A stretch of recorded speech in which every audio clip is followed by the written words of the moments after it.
Pantas pemimpin Israel tidak nyenyak tidur, dikatakan jika Jihad Islam memiliki 6.000 rudal dan Hamas 24.000 rudal dan roket.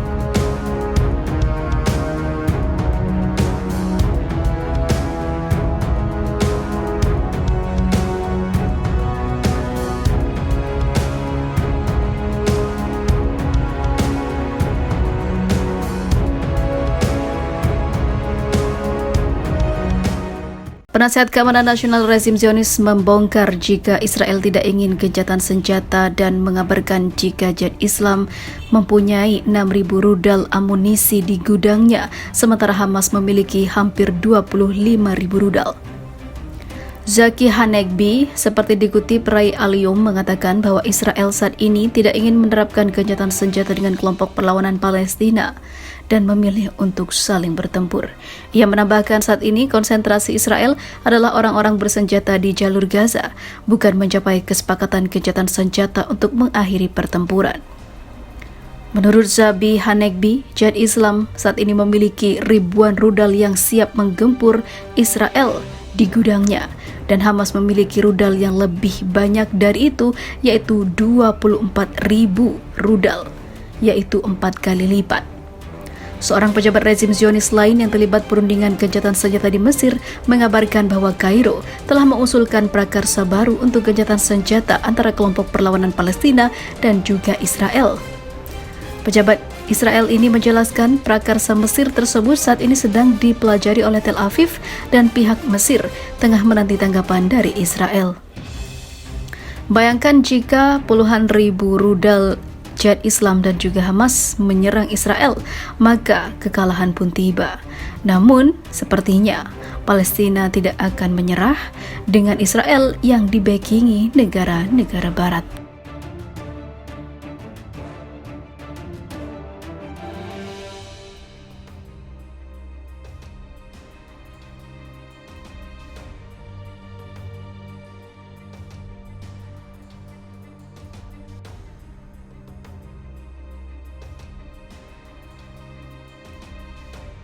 Gempar, perlawanan Palestina luncurkan 20 roket langsung ke Israel semalam. Kelompok perlawanan Palestina meluncurkan lebih dari 20 roket ke distrik-distrik Zionis di sekitar Gaza untuk membalas gugurnya anggota senior gerakan Jihad Islam. Kantor berita Shehab pada Selasa 2 Mei 2023 melaporkan sore hari ini, sirene bahaya di wilayah pendudukan berbunyi akibat serangan roket kelompok perlawanan Palestina. Ditambahkannya lebih dari 20 roket ditembakkan ke posisi-posisi rezim Zionis di sekitar jalur Gaza dan radio militer Israel. Galatz beberapa saat kemudian mengkonfirmasi serangan roket ini. Menurut media rezim Zionis, sedikitnya 1 unit rudal menghantam distrik Sderot dan juga sejumlah pemukim Zionis dilaporkan terluka akibat serangan rudal Palestina. Kanal 14 televisi rezim Zionis mengabarkan sebuah rumah di distrik Sderot rata dengan tanah.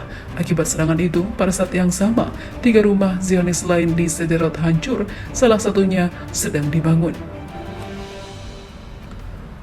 Menurut Kanal 14 televisi Israel, seorang pemukim Zionis di Sderot mengalami luka-luka akibat serangan tersebut dan ada beberapa lainnya dikabarkan kritis. Kelompok perlawanan Palestina mengumumkan serangan roket itu dilakukan untuk membalas gugurnya Sheikh Kader Adnan, anggota senior gerakan Jihad Islam Palestina. Di sisi lain, gempuran puluhan roket dari Palestina itu juga mengakibatkan beberapa fasilitas militer Israel menjadi hancur total.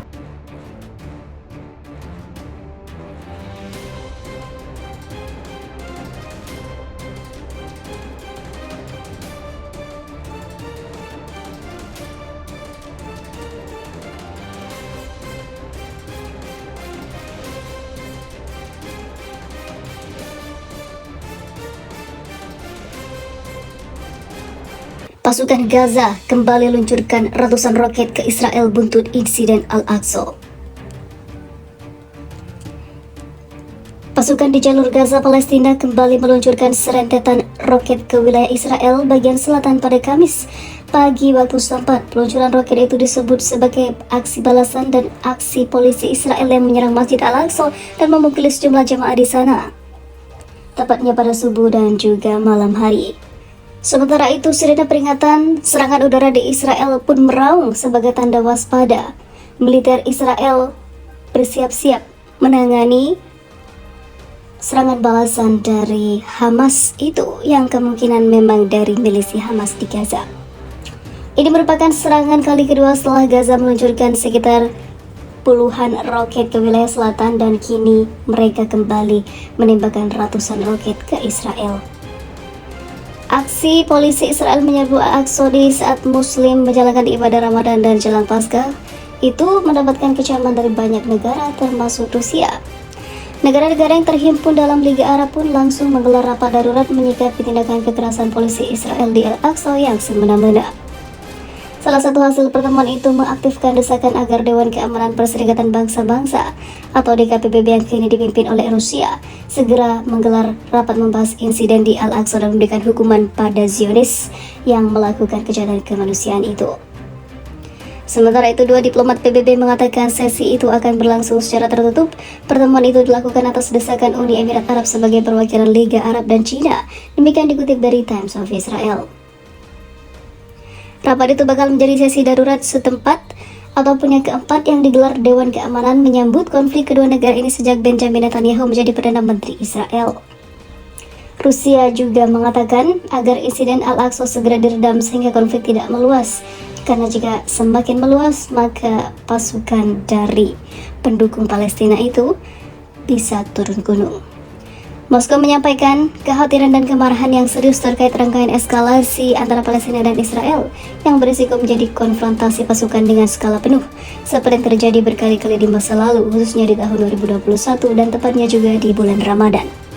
Kata juru bicara Kementerian Luar Negeri Rusia Maria Zakharova, seperti dikutip Anadolu Agency.